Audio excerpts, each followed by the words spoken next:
তো আজ আমি করবো ইলিশ মাছের মাথা দিয়ে ওল দিয়ে।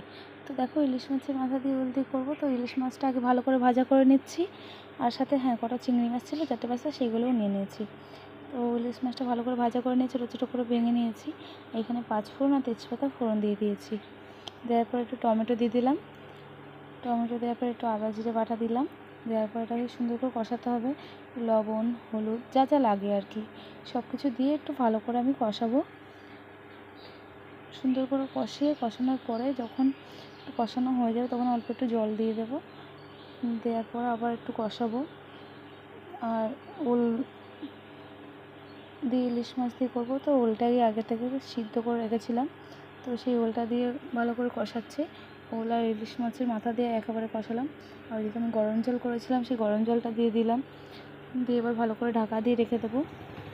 তো আমার ওল চিনিটা হয়ে গিয়েছে, তখন আমি একটু